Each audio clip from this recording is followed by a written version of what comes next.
So in this case, my foreign exchange exposure is that we are using the Merlin engines. So my rocket had this.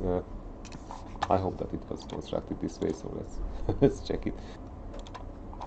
Yeah, so I'm using the Merlin engines, which can be purchased for US dollars. So that's why for each rocket engine I have to spend nearly, yeah, it's exactly. For each complete rocket I need 20 million US dollars. Because right now the exchange rate is 1-to-1 in the scenario, and after that we can see that what happens if we are diverging from this exchange rate level. So this is the first key problem. So the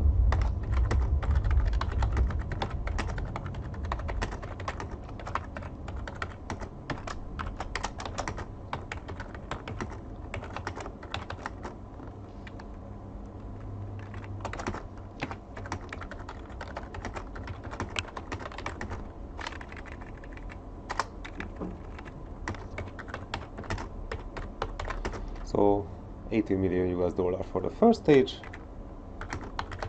and 2 million for the second stage.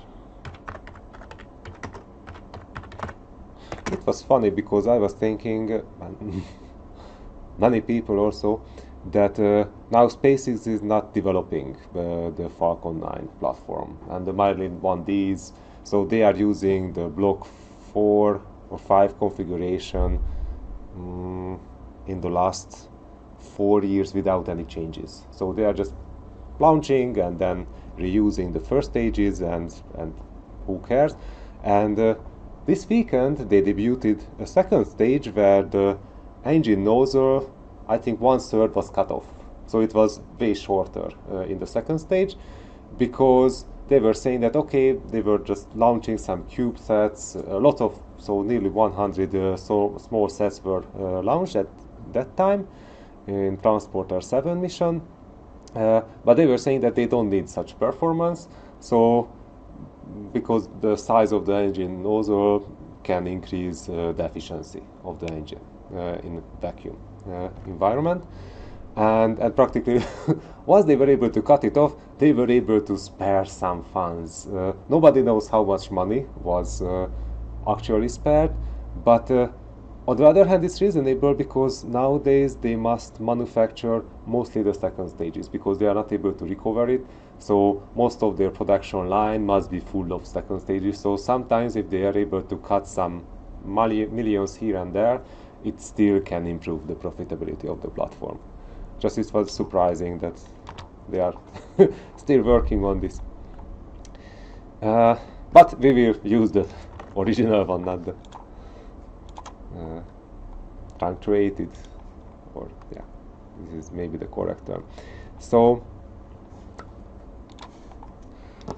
obviously, if your company is not using foreign engines, like you are using everything from the Eurozone, then you don't have foreign exchange exposure, so you can write it here in the assignment 3 that we don't have this problem.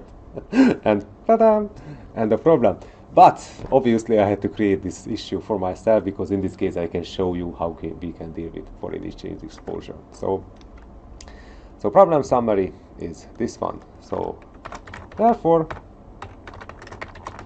the management must evaluate the exposure. It must provide also, it must assess the possible outcomes of foreign exchange changes on the company.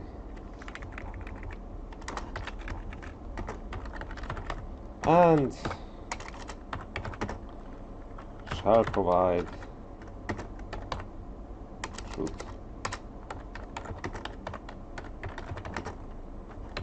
hedge strategy.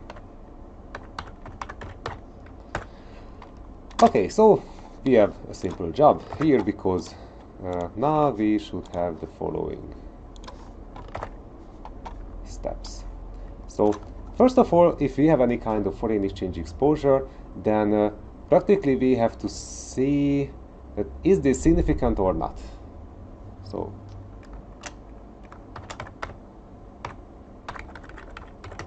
determining the significance of the exposure.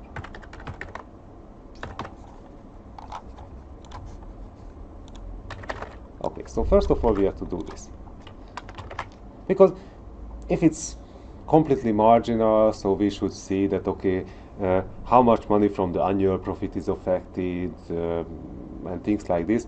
And if it's absolutely insignificant, then we don't have to care about that one because it doesn't worth the resources to spend on the valuation. Then next thing, we should have, we should determine also the preferred change of the exchange rate. So we are preferring the appreciation or depreciation of the exchange rate.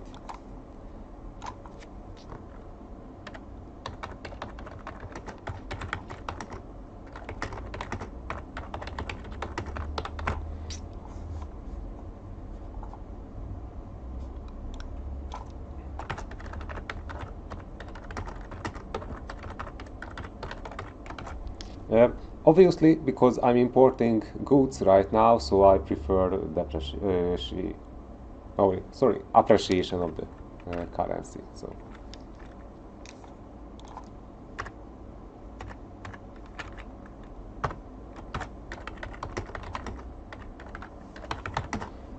since the company imports engines from the US, it must prefer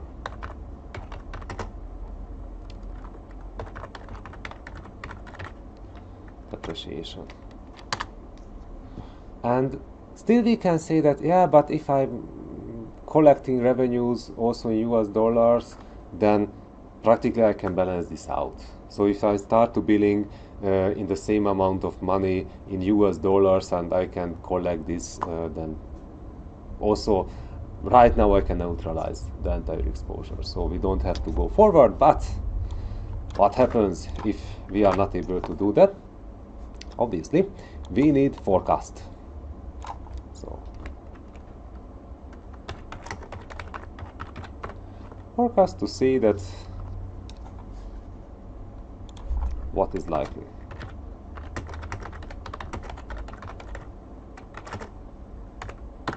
Appreciation or depreciation, because if the different forecast techniques are saying that, okay, we can expect that the currency will appreciate, or sorry, in this case, the currency will depreciate and it meets with your preferred direction, then we don't have to do anything again because it's appropriate. If they are in conflict, then we have to think about using different options, future contracts, and so on. Okay, but what kind of forecast approaches do we have here? So let's use so the most simple thing is that Excel provides us this forecast approach. So Excel,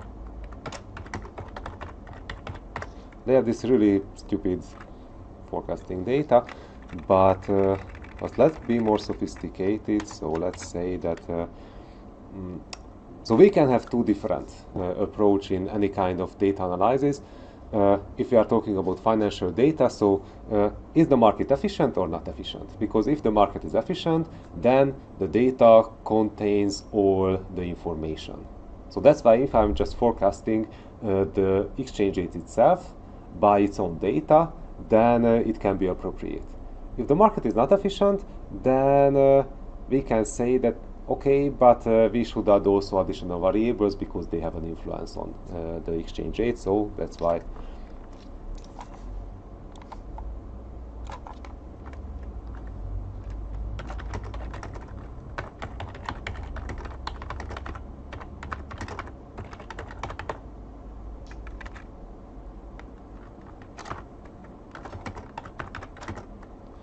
If yes, we can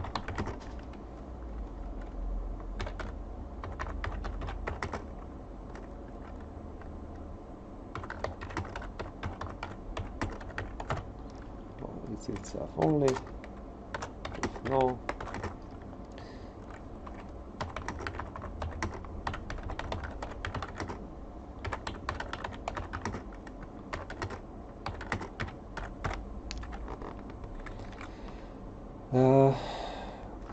and in this case, if yes, so we can use the Excel forecast. First, can you explain what do you mean by the exchange rate market efficient? Efficient. So this the concept is the same what you learned on corporate finance. So market efficiency happens if statistically if the data is changing nearly randomly. So it just remembers what happened in the previous trading day. So it's not autocorrelated as much, and practically is changing just randomly. So yes, you are right. Can you try to read why it is efficient? So practically this term was defined or determined in the 60s, and they provided this term for it. So it's yeah. So this is the name. It could call cat as well, but it's efficiency. So yeah.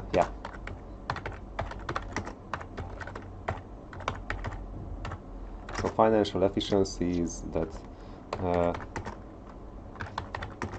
data should behave as a random walk,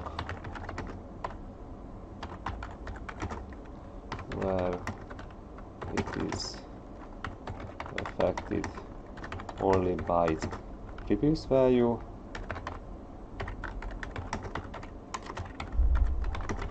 and changes are generated randomly.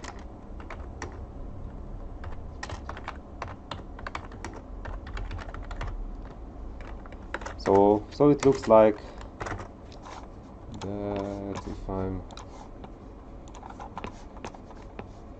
putting this here, so we have to think about the changes of the price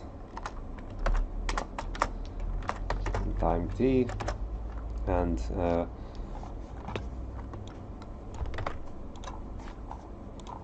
with the beta coefficient, it just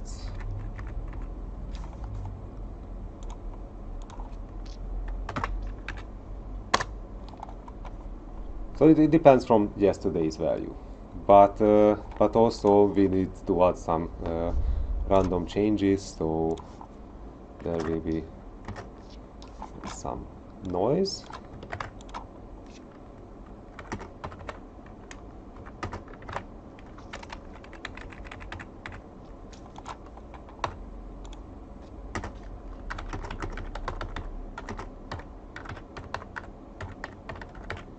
So where this noise,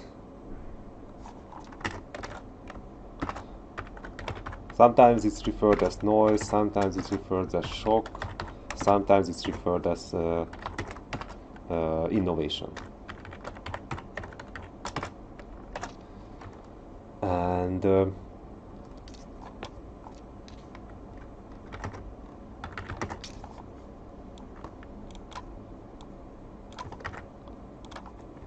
the past value is so this is the memory.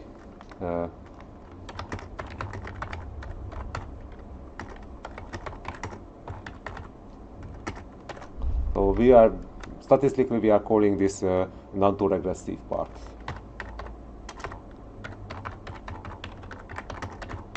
Because it remembers on the past values, or AR, and because it remembers on the yesterday's value, so that's why it's 1. And why it's normal distributed, because from mathematical point of view this is quite simple to describe. and we can say that mostly it behave in a boring way. So usually normal distribution fluctuates around zero, so it can be a small positive or small negative number, but it doesn't generate so much extreme values, which is not the case because we cannot find, or it's really hard to find, normal distributed data on capital markets. So this is the first thing which where such checks are failing. And the second thing is that not just the previous day will be present, but sometimes it can even increase to 30 days. So 30 days of information can be present in the data. So financial efficiency is a nice approximation which describes an ideal model. Usually markets are behaving like this one, but if crisis situations are happening, then this autocorrelation is failing because it's increasing a lot, and also it's not generated by normal distribution, but some kind of fat tail distribution where we can find much more extreme values. So this part can be tricky, but we can build in to our analysis later on. Yeah. So the key article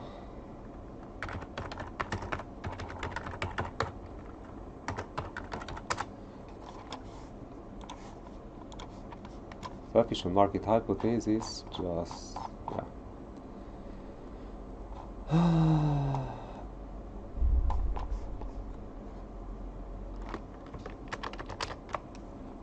So the basic idea was defined by this French guy Louis Baharier in a century ago, or more than a century ago, but practically.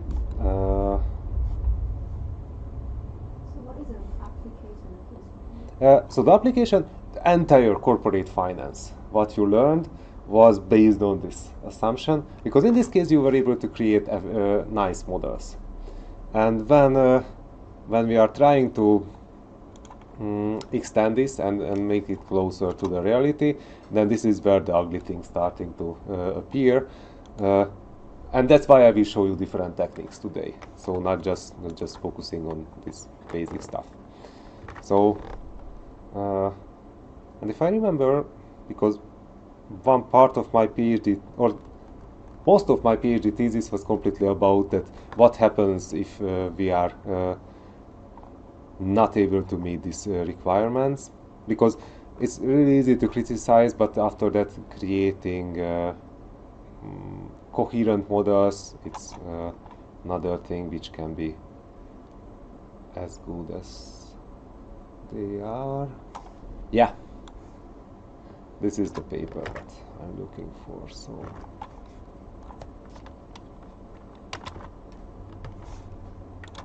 just think I'm talking about it then. After that, he got a Nobel Prize for it, so just obviously you need some kind of basic model to start with, and this is can be efficient. And actually a stupid forecast can be used for under such assumptions, or we can build also simulations with the GARCH model.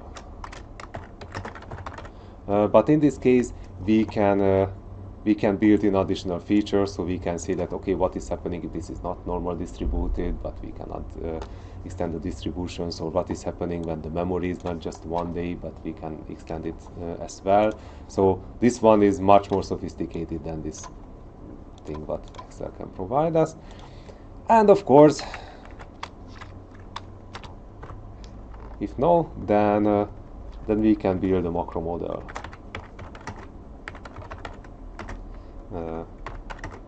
To define fixed changes. So in this case, the most simple thing is that we will use the interest rate parity or the international Fisher rule. What I was also mentioning at Introduction to Finance class, but here we will use a model for it. So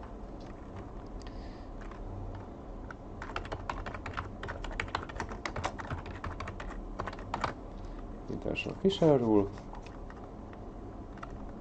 which means that the changes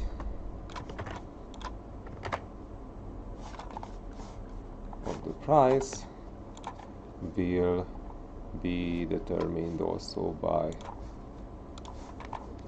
let's call it beta 1, because we have multiple betas, and the interest rate parity looks like this one, that we have the domestic interest rate and we have the foreign interest rate,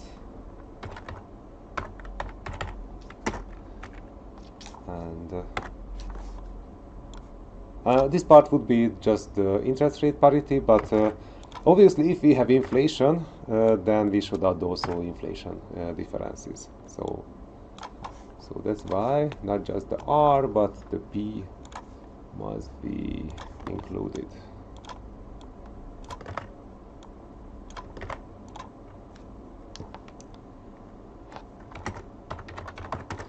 So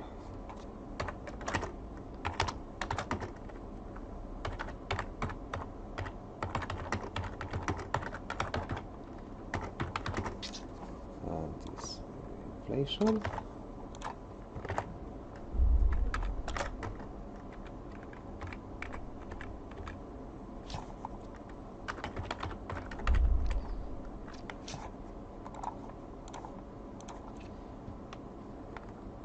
So we are assuming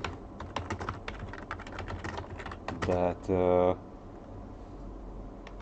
foreign investors and domestic, so practically investors domestically and abroad, are motivated by the real interest rate spread. If we are providing them that they are coming in, so the exchange rate will appreciate. If this interest rate spread is negative, then they are moving out, so practically the currency will depreciate. So it's a really simplistic approach, but it works in most of the cases. Until we are not talking about open and small economies, because in this case there are so many external noises that we should add additional variables, but for US dollar, euro, this can be a good approximation.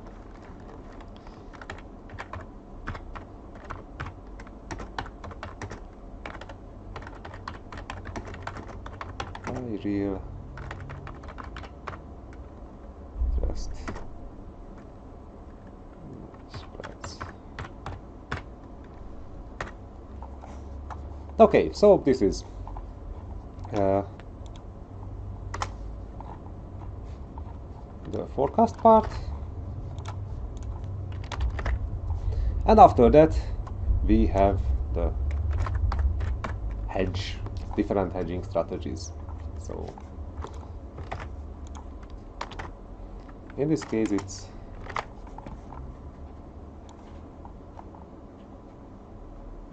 so what kind of hedge strategies do we need?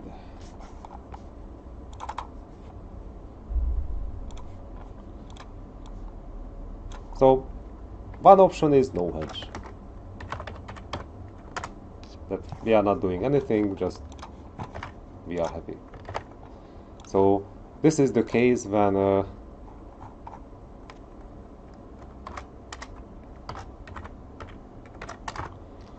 first of all the exposure is not significant, so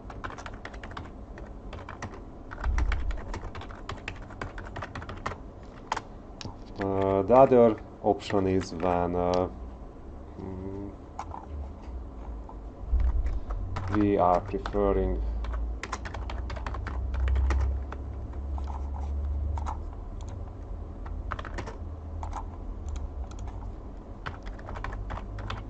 appreciation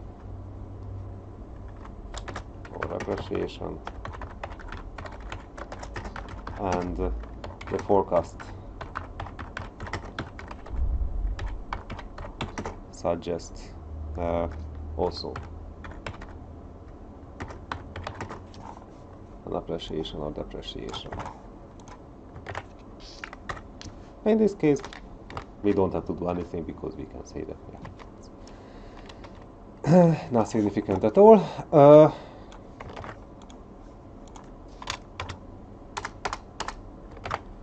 Or we can do total hedge.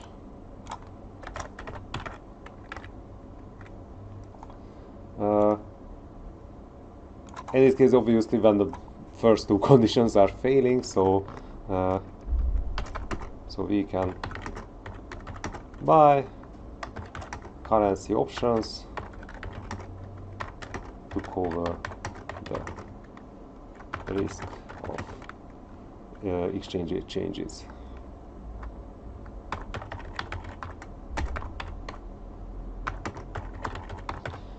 So practically with the option we can create a fixed exchange rate for ourselves, for the company. Just in this case we have to pay option fee. So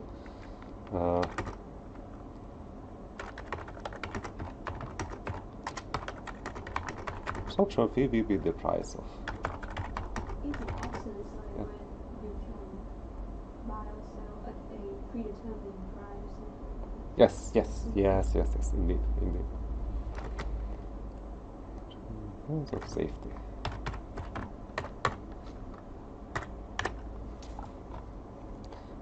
There would be also a third option when we are using selective hedging strategy, but in this case we should define an external benchmark which suggests us that should we jump from no hedging to total hedging and backwards. But it would be way more complicated. It's already can be frightening, so yeah, that's not included. So, okay, let's go back to the walkthrough. So before doing anything, we should see that so there are different kind of exposures. So there are three types.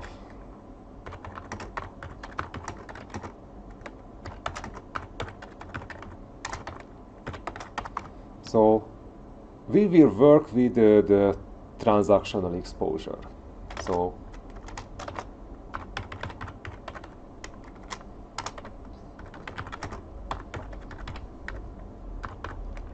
exposure, that it means that invoices are coming in and we have to pay them, and after that it will have an influence on the profitability. So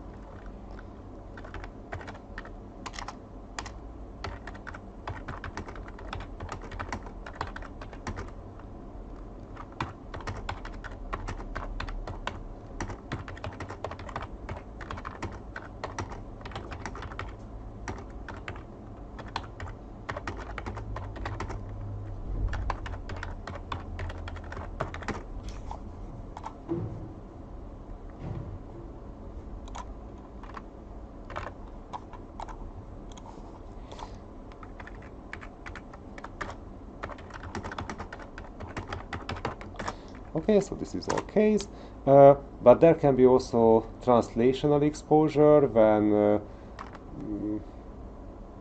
we are highlighting the annual profit, and after that if we are converting all the exchange rates at the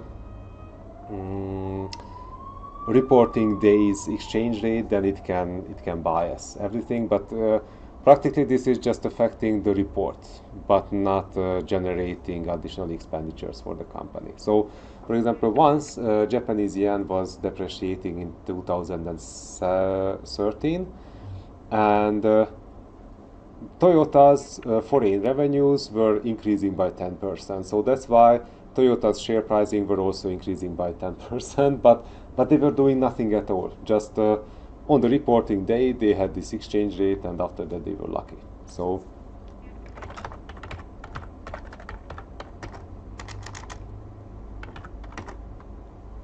translation. Yeah.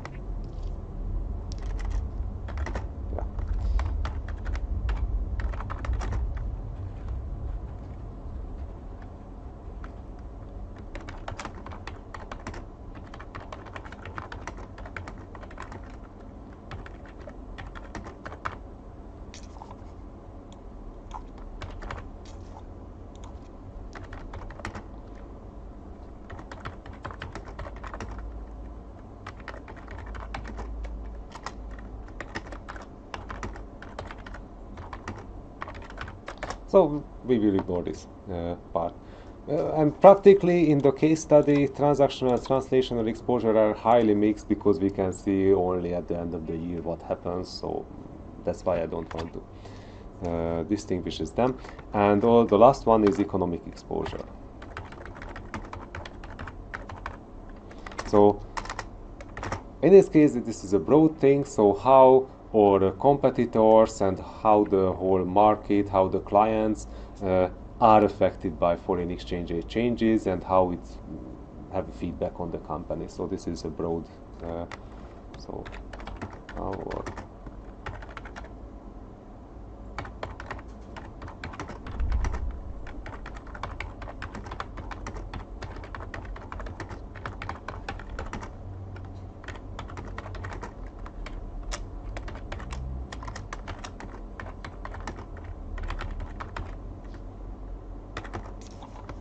and also we don't care about that one as well. Okay, so this will be important for us. So let's go back and let's see that is this significant or not. So this is my worst case scenario, because I even added, just for fun, that I started to change the costs by increasing so I started to increase the cost with the inflation. So that's why this is what you can see here, that just these multiplications are happening. So I try to find the worst case, and maybe this is it. So that's why I will use this approach. So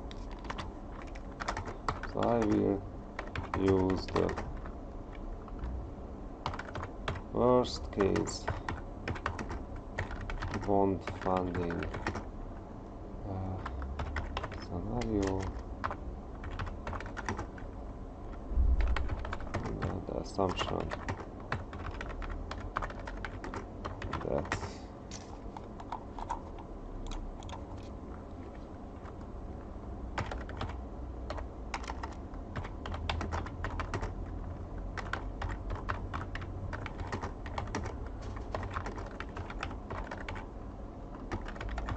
only. So we are price takers on this market, because this market is much more competitive than before, so we are not able to force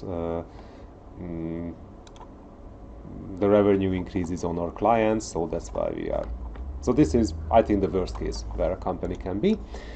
Okay, and then let's add the engine cost. So how many engines do we need here?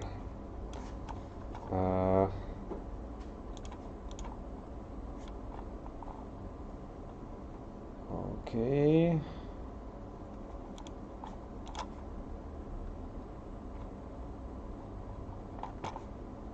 Well, maybe I should use this one, because okay, so number of missions, we have 4. First stage is to build 4, so practically we need, maybe let's add another thing, because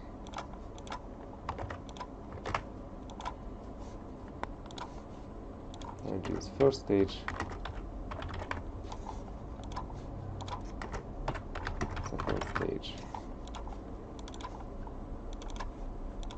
because we can later on, then we start to recover them, then we can see that how many things do we need here. So yeah, we have 4 first stages to build, and we need 9 engines for that one, and also for second stages we need also 1 engine for each 4 of them. Then we can copy this, and now we will have 5 missions, but here we have only 3. So let's move it to here, and now it will be much more efficient. So we don't need to build first stages in the third year. In the fourth year we have to build 2 stages, and yeah. So at the end of the day, now we can see that needs to be imported. Maybe it could be much more efficient to buy a license to manufacture this engine all on own. So in this case we would avoid all these troubles, but yeah, let's ignore this scenario, which would make everything easier for us. And let's copy this.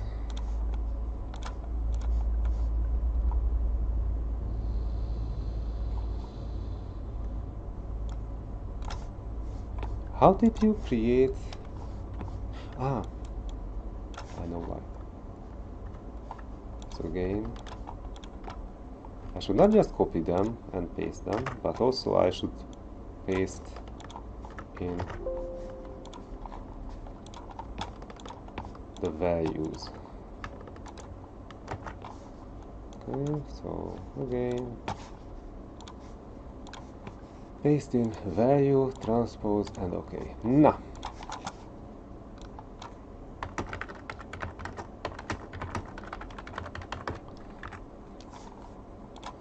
okay, and after that we have the engine cost in USD. So this number multiplied with the number coming from somewhere.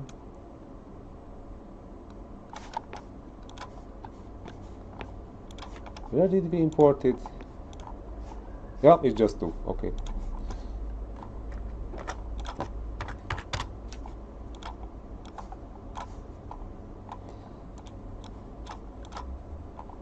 Yeah. So after that, is this relevant? So let's see the engine cost to pre-tax profit ratio, maybe, because this is where we can see that how relevant is for the entire profit making. Or it could be EBIT as well, but pre-tax profit is much more reliable, because in this case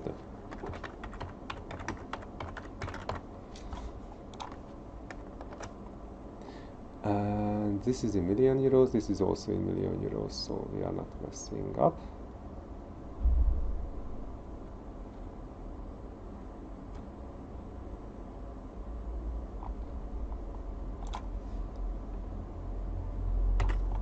This thing divided by this thing.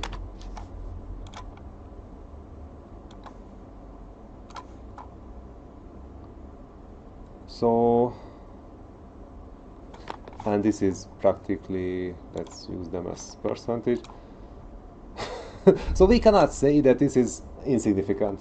So in my scenario, the third year and the 5th year, where we can say that these costs are marginal, highly marginal, but okay, here the first year is completely biased by that we have negative profit making capability, and but here also, so we cannot say that we can ignore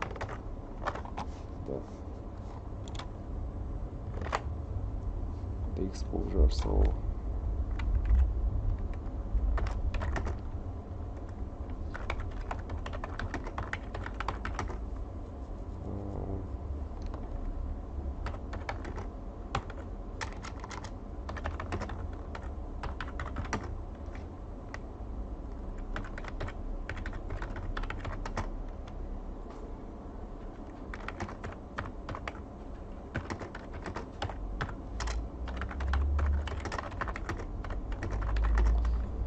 so the engines were always significant in terms of comparing them to the pre-tax profit.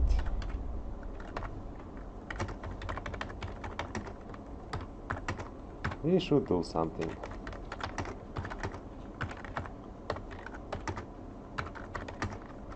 With this kind of exposure.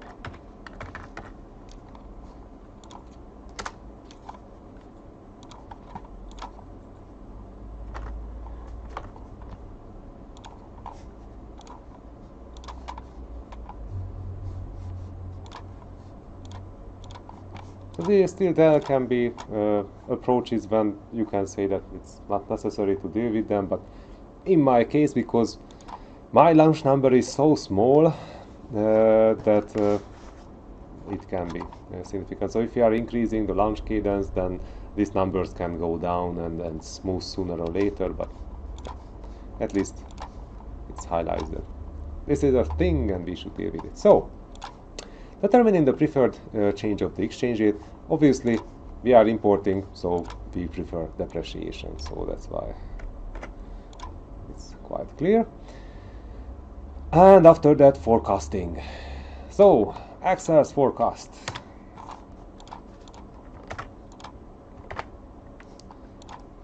I'm just starting the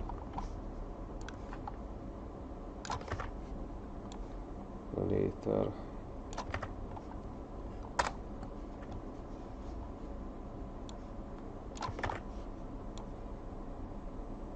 We could also use a neural network, but I did not use that model for 3 years now or 2 years now, so maybe I will not will today. Today we don't have time for all these things, but next week I try to do my best. So on CoSpace I uploaded already 2 Excel sheets, so Euro US dollar macro Excel is what you can find here. So practically this is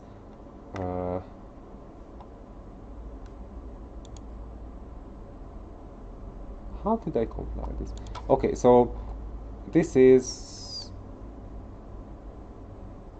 quarterly data set between 2002 and this is not January 1 definitely not January 1, but it's from the last quarter from 2002, and after that it ends in 2023, and it contains US dollars,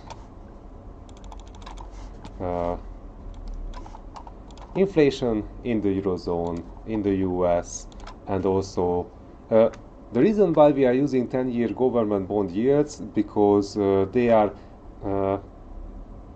bigger than the 3 months or 1 year benchmarks, and also their tendency to change is smoother, so it's much more efficient for modeling purposes than just using short-term time periods.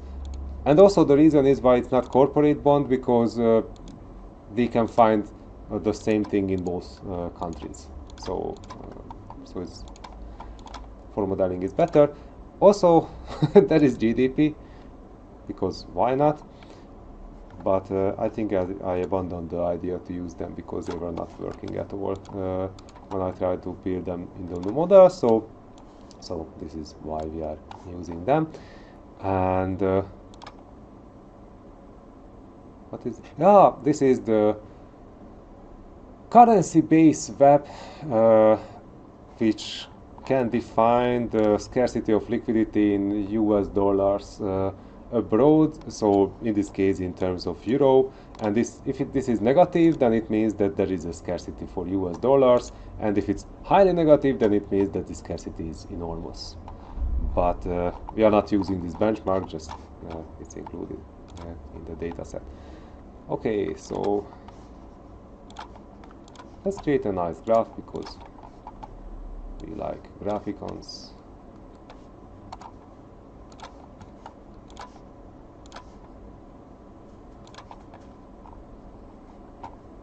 Okay, let's not include this one.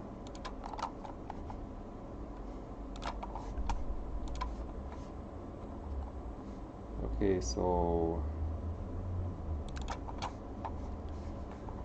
let's make it nice. Oh, come on.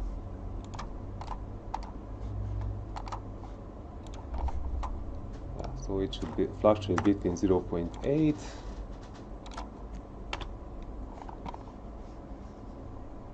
so this is the euro.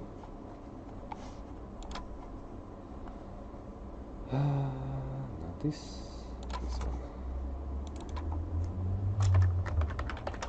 So this is the euro US dollar exchange rate, and we can see that So sometimes inflation differential can be quite high between the US and the Eurozone, and also the interest rate spread sometimes is negative, sometimes it's positive, but in most of the cases it's negative. So the euro should be depreciating against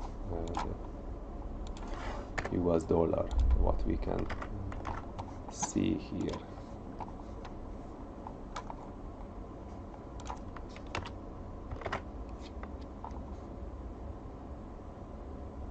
Come on, I would like to copy in an Excel figure.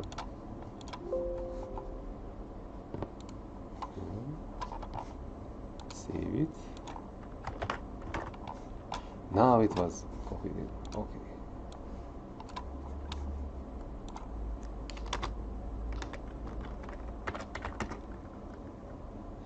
So the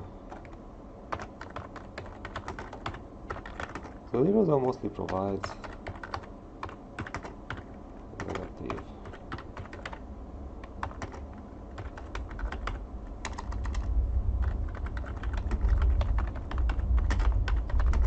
interest rate spread or premium. Let's say premium.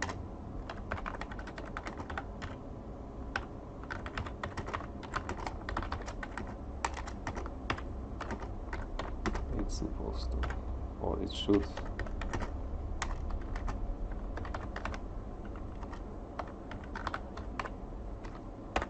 Should depreciate. Yeah. So this is the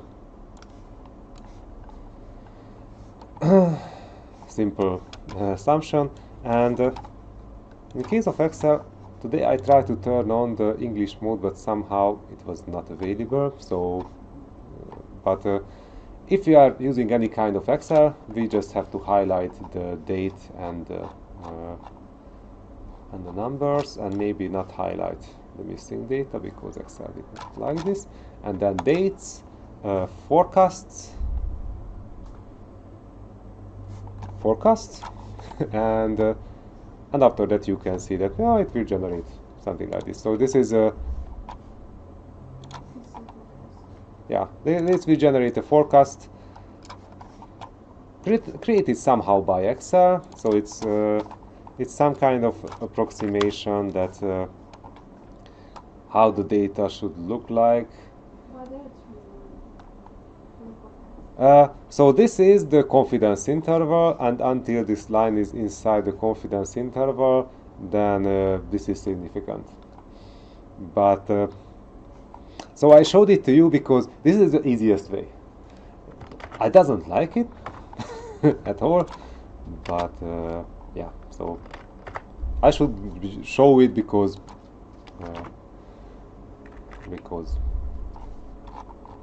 it can be provided immediately by Excel.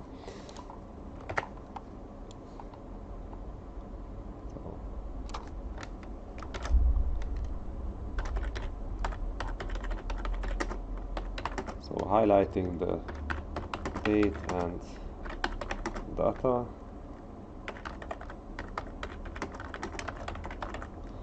Excel. Then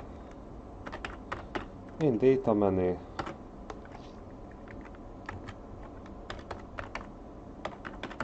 forecast. We can have this. So, or we can have a sophisticated approach. The time will run out, but okay, I'm trying to do my best. So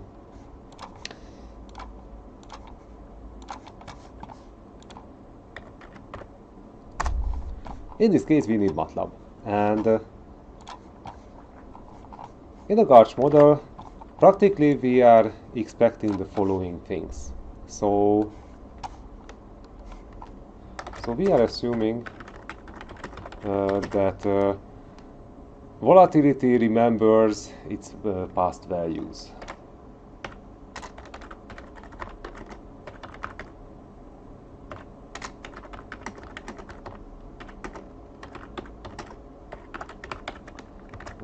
So if we are adding an equation, then it means that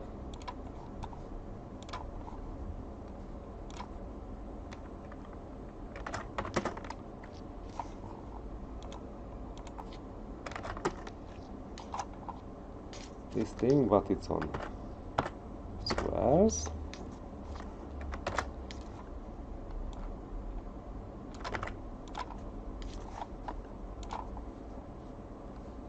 So this one is affected by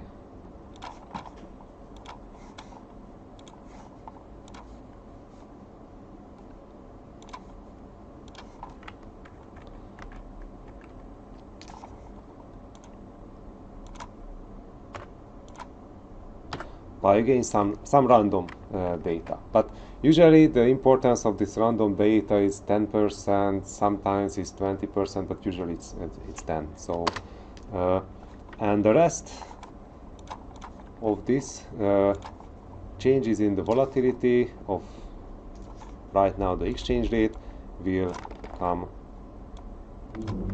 from the past.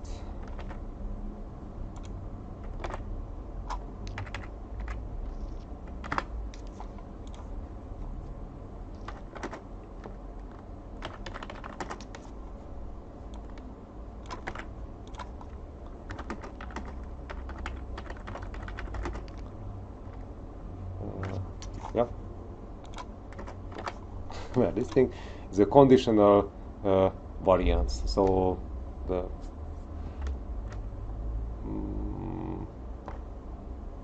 standard deviation is on squares.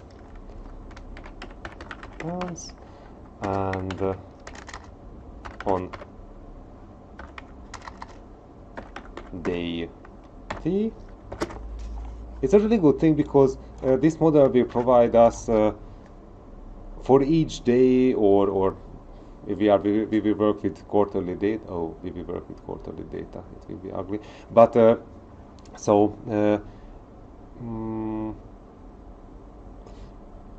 a high chance that it will not work. But because it hates quarterly data, so weekly data it fits well. But anyway, so it can change from day to day if we have higher frequencies, and also we can set this. Practically, we need just this one.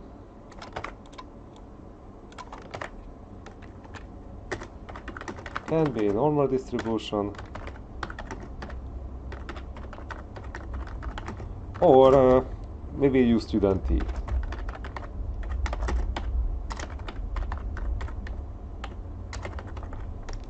Because it contains much more extreme dates, so that's why it will fluctuate more. But we cannot do this with, so yeah, are working well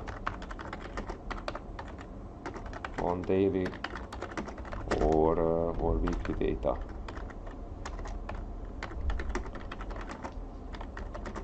But not on annual or quarterly. So practically they are providing a constant number and they are not changing. So we are keep it for next week. But we have macro model. So in this case,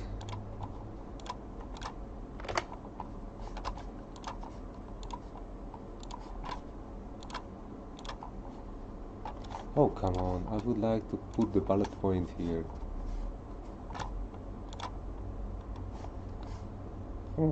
Whatever. So in this case, the macro model, we were defining that, okay, we would like to have this structure. So we have the international official rule to start with. But in this case, there is always the problem of endogeneity. So we are not able to use a simple regression model because endogeneity there is a loop of the causal relationship. So unfortunately, we can see that the exchange rate will have an influence on the inflation as well, because if exchange rate is depreciating, inflation will increase because of imported prices or import prices of the different goods and services, and after that it will have a feedback on the exchange rate as well, because it will also depreciate, or if the currency depreciates, the central bank sometimes increases the interest rate, which will have an influence also. So endogeneity is a huge problem for modeling. So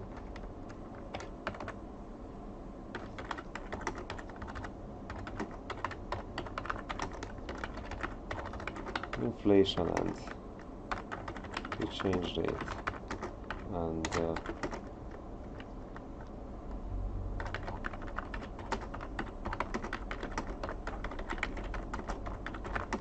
and of course, if inflation increases, then it means that central banks which are following inflation targeting monetary policy, they will also increase interest rates.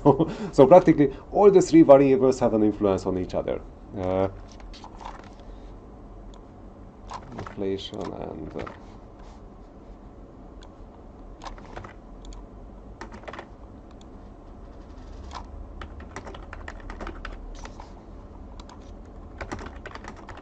then these can be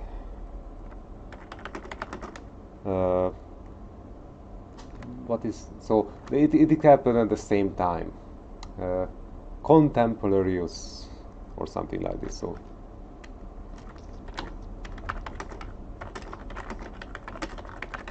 yeah, so that's why since 1982 we have the vector autoregressive model, which can measure or manage all these things. So we have to use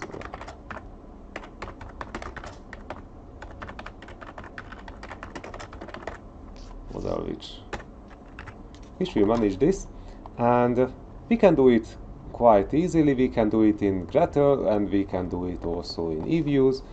Today I would like to show you how can we do it in eViews, because in this case the results would be completely the same, but eViews provides us nicer outputs. So right now we are using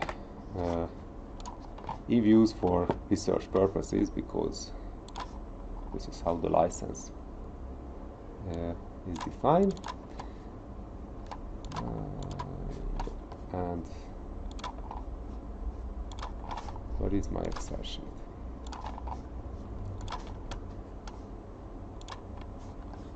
Yep.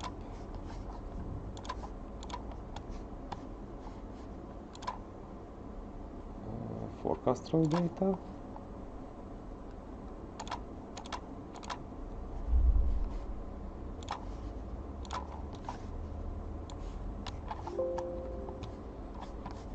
I will show the same time as well. So if we are doing the same thing in Gretel, that open data user file, documents, MATLAB,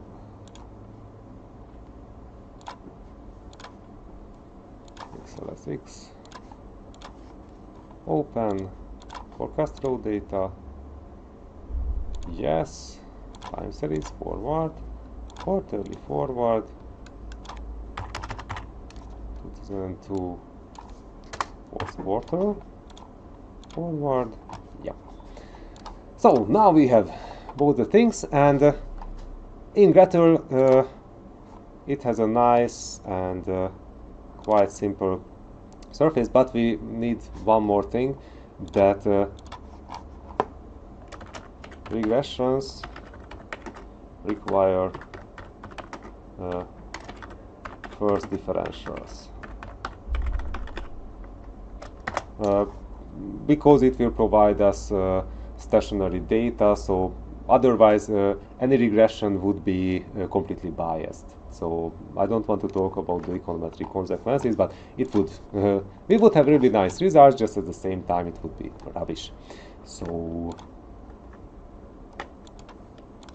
I will add the first differences of the selected variables. So this is what we should not forget.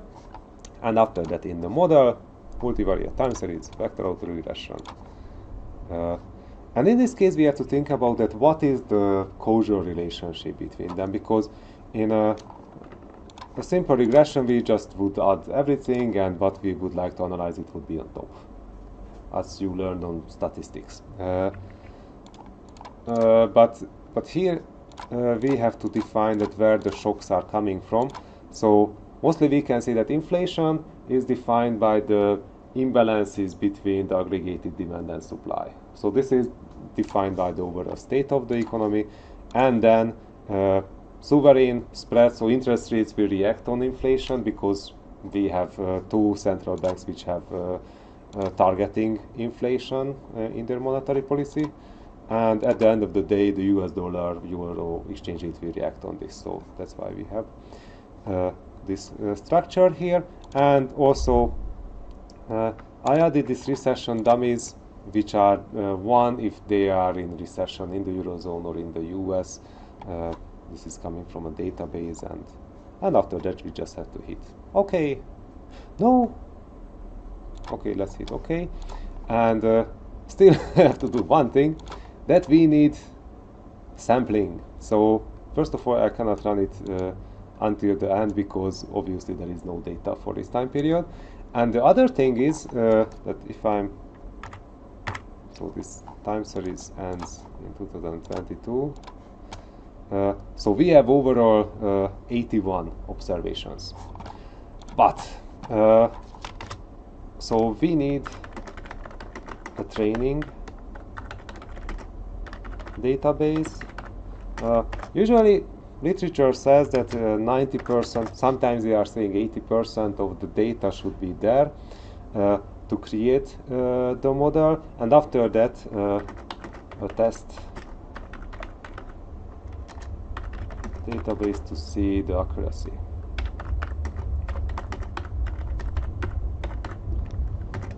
So this is the remaining 10% of the data, and here we can see that it's 81. So if I'm removing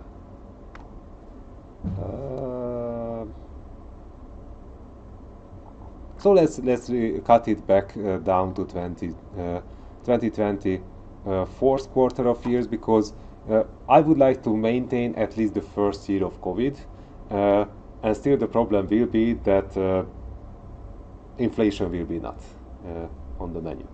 So right now this is the one of the biggest modeling problems in the Eurozone and for other central banks, that we have to model, or they have to model inflation, but the past data doesn't contain inflation, just from the last several quarter of years. So let's say that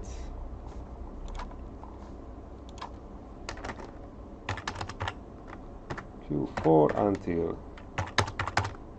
Q4, and the rest Q1 will be the training data. Okay, and now I can run the model because now it's appropriate.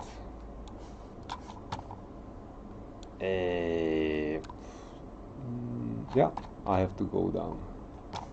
So US dollar. Okay, so we have two diagnostics. First of all, we should have no autocorrelation.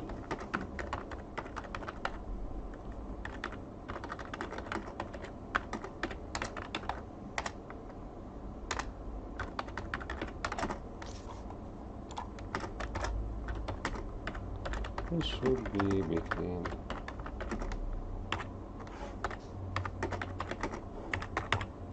the stupid Darwin-Watson test. It's not providing us any p-values, it's just providing this this range, and it should be fit into the range. If there is autocorrelation, then all the coefficients in the regression, it doesn't matter what kind of regression, it's also a general rule, it would be biased. So again, we would not have any confidence in the model. Right now it's good. It is appropriate.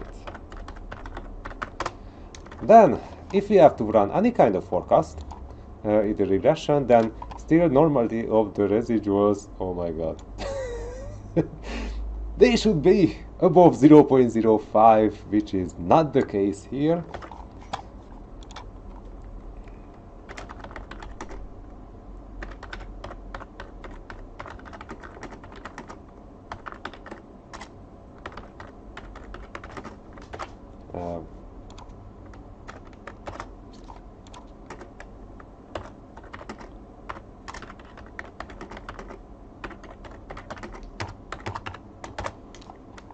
Because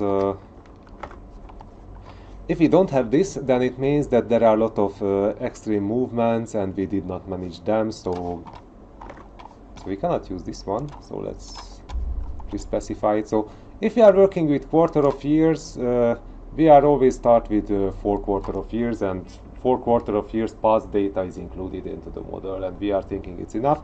Right now it's not enough, so let's increase it to 1.5 year, and hopefully it will recover. So Durbin Watson is now better.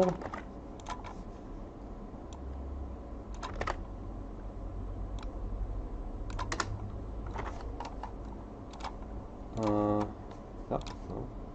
Test. Oh, come on. You should be nicer. Usually if I started to saturate with past data, then sooner or later it will be okay.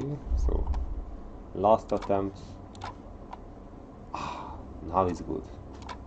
So if I'm throwing in 2 years of data, then suddenly it starts to be okay. Hopefully it's not autocorrelated completely.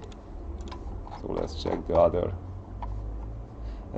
So when I was learning this technique from people from the French National Bank several years ago, they were saying that for them, because they need it for policy decisions, so for them normal distribution is crucial. This part is not that important, but we are precise people here, so let's say that this is okay. And after that, if we are doing this efficiently, then we just have to run analysis, forecast, US dollar, euro.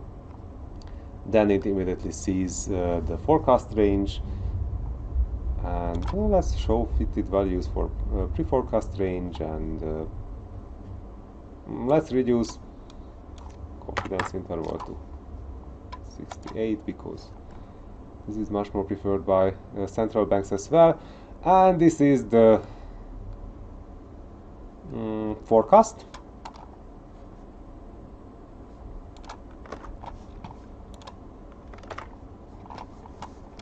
The problem is that this one is significant.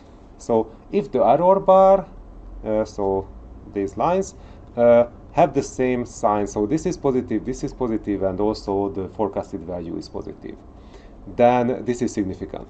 If they had mixed nature, so this one is negative, this one is positive, this one is positive, then this is not significant. So we have all the data for 2023, and none of them is significant. So this is quite useless. But if we are doing the same thing in Excel, oh my god, no, we don't want to do the same thing in Excel. But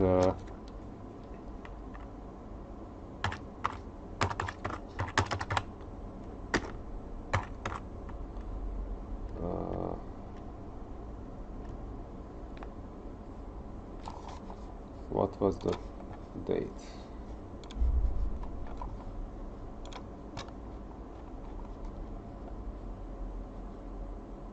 Yeah.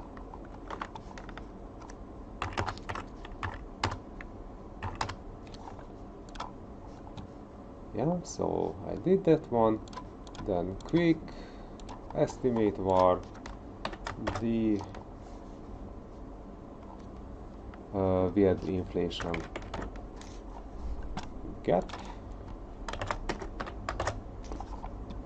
In this case, I'm using these because I don't want. This will generate the differential, so I don't want to have the sovereign spread.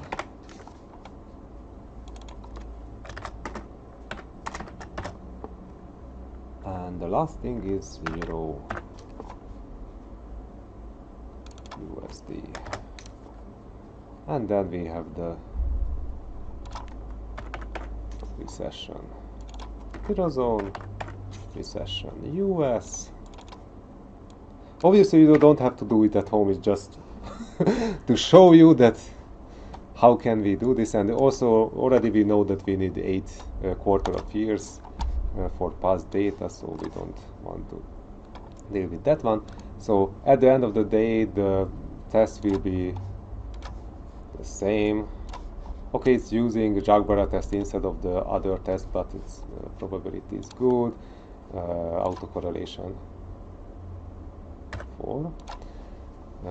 It's also good, just we don't. So all these numbers should be higher than 0.05. So we don't have the Dogme-Watson test, but forecast. That's why we are here. So F. Dynamic forecast, coefficient uncertainty, etc. And we need to redefine the range. I don't know why, but it's not able to deal with it automatically.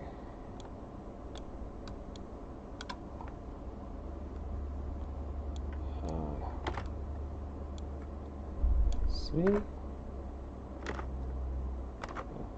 No. Oh, okay. 0, 2.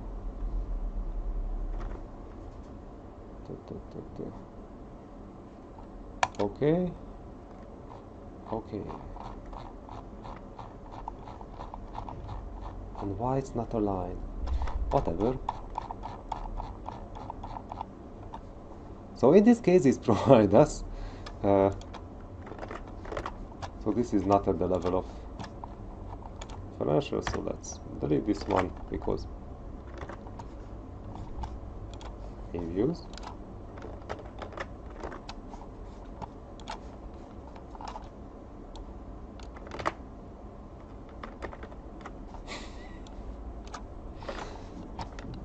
So nice when it doesn't want to. Profit report. Okay. So in this case, we can see the trajectory, and in this case, everything is significant. So that's why I prefer. So right now we are not seeing at the differential level, so it's automatically converted backwards to US dollar euro, and we can see it for each forecasted time period that what's supposed to happen in these cases. And we can see that this is what's supposed to happen, so we can expect further depreciation of the euro. Yeah, so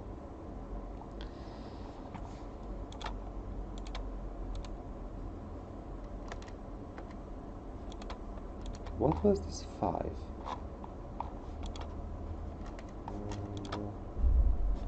Okay, this is the formatting mistake. Yeah, okay, so